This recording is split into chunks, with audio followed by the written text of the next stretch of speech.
राधे राधे प्यारे बच्चों, welcome back in revolt classes. तो हमारे पास पार्ट 4 है और ये हमारे पास इस कंप्लीट चैप्टर का लास्ट लेक्चर है, लास्ट पार्ट है और 10th क्लास कंप्लीट या मेरी तरफ से फिनिश हो जाएगी। इसके बाद जितनी भी वीडियोस आएंगी वो किस पे होंगे? Total question, concept and previous year questions, किस टाइप से आस्किंग हुए, कैसे आस्किंग हुए, कैसे करना है, क्या करना है मैं बताऊंगा। आप बस फॉलो करना, क्वेश्चन की प्रैक्टिस करना, इतना कर लेना, राइट। तो हमारे पास पार्ट 4 में टॉपिक है राइट सर्कुलर कॉन। आप लोगों ने आइसक्रीम तो खाई होगी ना, कॉन वाली। तो बच्चों उसका टॉप जो बेस है वो हटा दो, ठीक है ना, टॉप वाली आइसक्रीम हटा दो। तो आपके पास जो ये फॉर्मेट बनता है, ये फॉर्मेट जो बनता है हमारे पास, ये कोन होता है। क्लियर बच्चों? तो ये कोन जो है हमारे पास, इसमें ये स्मॉल एल होती है साइड वाली लेंथ, ये वाली क्या होती है हमारे पास? हाइट, एंड ये रेडियस ऑफ द कोन। तो बच्चों एच क्या है हमारे पास? यहाँ हाइट है, ये height of the cone. R क्या है? Radius of the cone, radius of the cone. L क्या है बच्चों? इसको हम लोग बोलते हैं स्लैंट हाइट। क्या बोलते हैं हम लोग इसको? Slant height. क्लियर है क्या? अब मुझे रिलेशन निकालना है किसमें? एल, एच और आर में। अगर बहुत ध्यान से ऑब्जर्व करोगे बच्चों, क्या फॉर्म हो रहा है? सर हमारे पास ये राइट एंगल फॉर्म हो रहा है। तो क्या मैं ऐसा बोल सकता हूँ? By Pythagoras theorem. तो बच्चों बाय पाइथागोरस थ्योरम, इन तीनों में क्या रिलेशन आएगा? सर इनमें रिलेशन आएगा L square equal to H square plus R square. आपको ना ये रिलेशन ऑलवेज यूज़ करना पड़ेगा, क्योंकि इस टाइप के क्वेश्चन थोड़े घुमा देता है वो। एच देगा, एल देगा, कहेगा अब बताओ area of the surface area of the cone क्या होगा, क्या नहीं होगा। तो ये कैसे पता लगेगा? सर ये हमें यहाँ से पता लगेगा कि हमारे पास क्या थिंक गिवन है और क्या हमें फाइंड करनी है। उसके बाद सरफेस एरिया निकालना, किसका? Curved surface. तो बच्चों ये दो सरफेस बन रही हैं, एक तो ये सर्कुलर सरफेस बन रही है हमारे पास और एक ये वाली सरफेस जो कर्व्ड है, तो बच्चों ध्यान रखना कर्व्ड सरफेस क्या होगी हमारे पास? इसका एरिया हमारे पास पाई आर एल होता है। क्या होता है? पाई आर एल, ठीक है।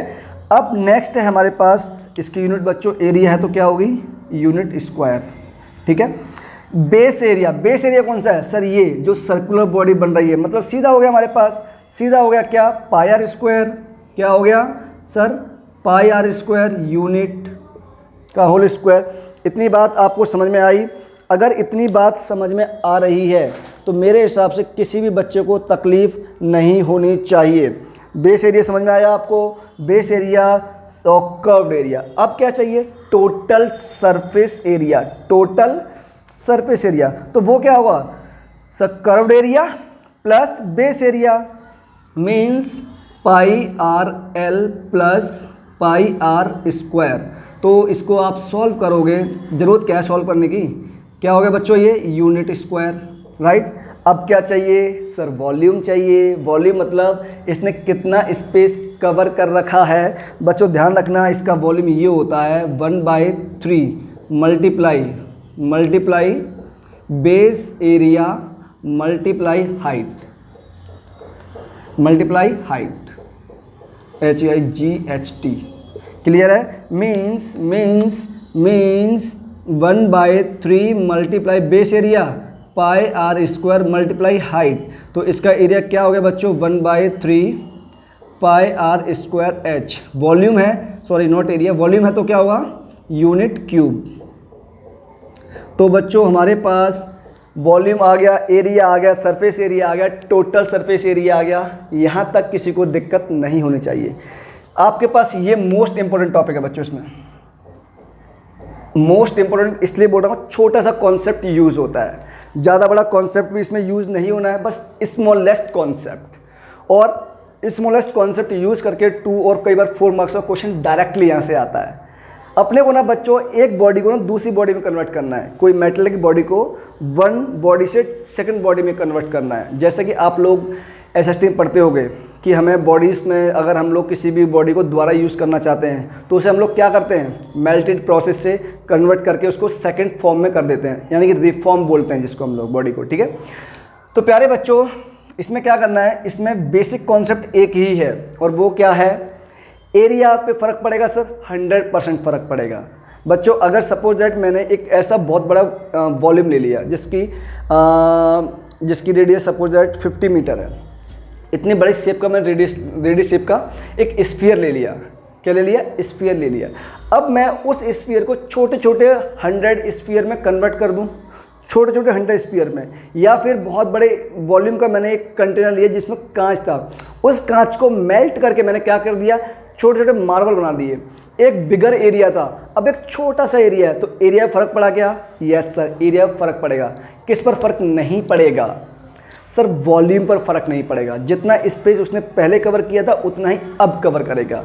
इसका एक एग्जांपल और देता हूँ। एक गिलास में पानी भरना, एक गिलास में पानी भरना बच्चों, और जितना सैंड उसमें डालना उतना डाल देना। जितना आप सैंड उसमें पुट करोगे ना गिलास के अंदर, उतना ही वाटर बाहर निकल जाएगा। इससे ये प्रूफ होता है कि वॉल्यूम आपके पास कभी भी कन्वर्ट नहीं कर सकते। बस इसको one body to other body में ट्रांसफॉर्म कर सकते हो, लेकिन इसको चेंज नहीं कर सकते।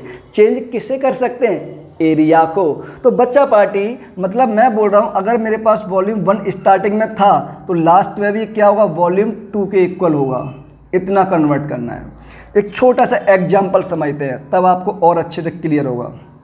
मैंने कहा मेरे पास ना एक स्फीयर है। क्या है? एक स्फीयर है बच्चों, और इसकी रेडियस है मेरे पास 4 सेंटीमीटर सपोज दैट। ठीक है। अब मैंने क्या किया, मैंने इस स्फीयर को ना मेल्ट किया। क्या किया? मेल्ट किया, और इसको कन्वर्ट किया मैंने मार्बल में। किस में कन्वर्ट किया? मार्बल में। और मार्बल में क्या कन्वर्ट किया? इस मार्बल की रेडियस मेरे पास सपोज दैट 2 सेंटीमीटर है। कितनी है बच्चों? इसकी रेडियस 2 सेंटीमीटर है। बात समझ में आई? तो मैंने कहा अब बताओ टोटल कितने मार्बल होंगे? How many marbles are there? How many marbles? ये मेरा क्वेश्चन है। बात समझ में आ गई? मेरे पास एक 4 सेंटीमीटर स्फीयर का एक स्फीयर है, 4 सेंटीमीटर रेडियस का एक स्फीयर है। इसको मैंने मेल्टेड प्रोसेस से मार्बल में कन्वर्ट कर दिया, जिसकी रेडियस मेरे पास मुझे कितनी करनी है? 2 सेंटीमीटर कन्वर्ट करनी है। राइट बच्चों? या एक काम करें, इसे हम लोग थोड़ा बड़ा करते हैं, इसे हम लोग करते हैं 8 सेंटीमीटर सपोज दैट, और 2 सेंटीमीटर में कन्वर्ट करना है। तो अब मेरा क्वेश्चन है कितने मार्बल बनेंगे मेरे पास? तो बच्चों एक छोटा सा कॉन्सेप्ट अभी सर आपने बताया था कि हमारे पास इनिशियल वॉल्यूम जो होगा वो फाइनल वॉल्यूम के इक्वल होगा। इनिशियल वॉल्यूम जो होगा वो फाइनल वॉल्यूम के इक्वल होगा। बस बात खत्म। हमारे पास बिगर जो रेडियस स्फीयर था वो क्या था सर? 4/3 pi R cube. किस में कन्वर्ट हुआ ये sir? 4/3 pi 4/3 pi R cube में कन्वर्ट हुआ। लेकिन बच्चों ये तो हमारे पास एक स्मॉलर वॉल्यूम होगा। अब टोटल वॉल्यूम फाइंड करना हो तो सर इसमें अगर मैं n का मल्टीप्लाई कर दूं तो काम बन जाएगा। n क्या है? Number of volumes, number of marble. n क्या है हमारे पास? n क्या है? Number of marbles. ये टोटल मार्बल्स हैं हमारे पास बच्चों। बात समझ में आ गई? अगर आ गई तो करो। देखो बच्चों 4/3 से 4/3 कैंसिल आउट, और ये 4/3 पाई से पाई कैंसिल आउट। r कितना है हमारे पास? 8। मीन्स ये 8 का होल क्यूब इक्वल टू, और इस n मल्टीप्लाई स्मॉल r 2 का होल क्यूब। बच्चों सॉल्व करोगे तो 8 का होल क्यूब को क्या ले सकते हो आप लोग? 2 की पावर 3 और 3 9 अपॉन 2 की पावर 3। मीन्स ये हो गया हमारे पास 2 की पावर 9 माइनस 3, बोले तो 2 की पावर 6। तो इसका आंसर कितना आएगा बच्चों? बताओ फटाफट। 64। तो हमारे पास कितने मार्बल हैं टोटल? सर हमारे पास टोटल 64 मार्बल्स प्रेजेंट हैं। आप लोग देख रहे हो, हमने एक स्फीयर को कन्वर्ट किया कि इसमें मार्बल्स फॉर्म में टोटल कितने मार्बल बन गए? उससे 64 मार्बल पॉसिबल है। इस टाइप के छोटे छोटे क्वेश्चन 2 नंबर में आपसे आस्किंग हो गए। होप सो अब आप कर लोगे, कहीं तकलीफ दिक्कत नहीं आएगी। इसके साथ पूरा चैप्टर कंप्लीट हुआ हमारा, और 10th क्लास की सारी वीडियोस अपलोड हो चुकी हैं चैनल पे, जाके देख लो विद कॉन्सेप्ट विद थ्योरी। कम टाइम में इफेक्टिव रिजल्ट आपको मिलेगा। प्लीज़ वीडियो वॉच करो, वॉच आउट करो, शेयर करो, सब्सक्राइब करो, लाइक करो। Thank you so much for this beautiful class. जल्दी मुलाकात होगी आप लोगों से वन शॉट वीडियोस में, जहां पर मैं सारे कॉन्सेप्ट, बहुत सारे क्वेश्चंस एक जगह पलटने वाला हूं, रखने वाला हूं, डालने वाला हूं वीडियोस के अंदर। थैंक यू बच्चों, अगेन लाइक शेयर सब्सक्राइब करना मत भूलना। जल्दी मुलाकात होगी, तब तक take care, bye bye, Radhe Radhe बच्चों।